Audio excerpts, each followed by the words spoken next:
everybody. Can you hear me okay? Okay, great.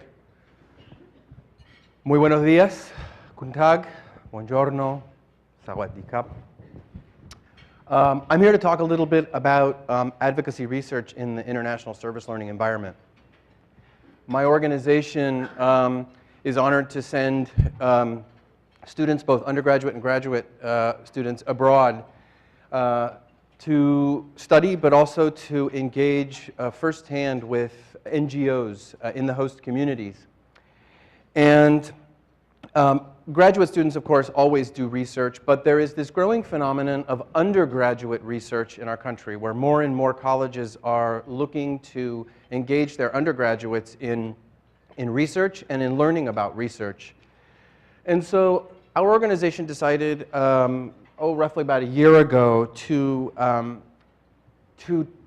attempt to marry the two together, this growth in the phenomenon of undergraduate research with what we were currently doing, which again is sending students abroad to study, but then also to engage firsthand in volunteer service with local NGOs and other grassroots organizations.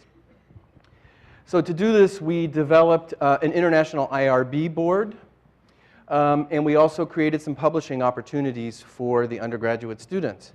And the International IRB Board is looking at a number of things, not unlike the IRBs that are on your campuses if you're at an institution.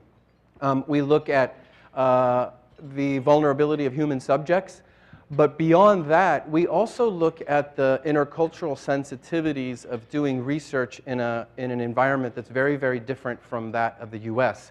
So we work in consort with the IRBs of the student's home campus here in the States, and in reviewing his or her research proposal. Once the research has been completed, there are publishing opportunities through our organization for those undergraduate students.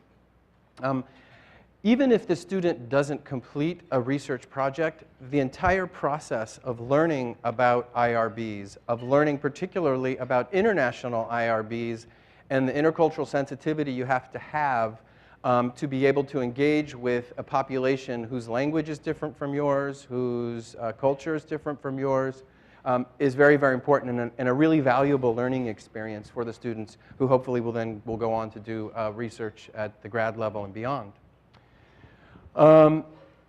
In conjunction with the research for the student, there is this notion of, obviously, of service, which you're all very familiar with. And that in service, it should always be a reciprocal relationship where there needs to be benefit to the recipient organization and community. And what is the benefit to the international NGO of an undergraduate doing research with this organization? Well, one of the real benefits, obviously, is information and data and program evaluation feedback that the student might be able to accomplish while he or she is there, or at least finish when they return. Nonprofit organizations in the United States are always resource-strapped. They never have enough money. They never have enough time. Well, in the developing world, it's even more so. So all those projects that the organizations want to get to further their missions always get backburnered because there's always something that takes higher priority in the moment.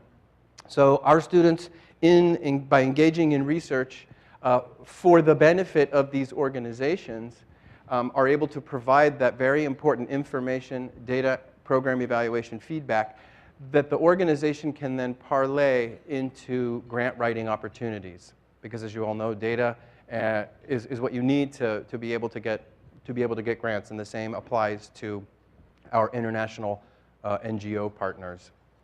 So this is something we have begun, as I said, about a year ago, and so far we've had students in Calcutta, India, and in Chiang Mai, Thailand, undergrad students, doing research for the benefit of the organizations where they're doing their volunteer service. And the findings are exciting, the relationships that we're building are really amazing, and I look forward to the future of advocacy research. Thank you.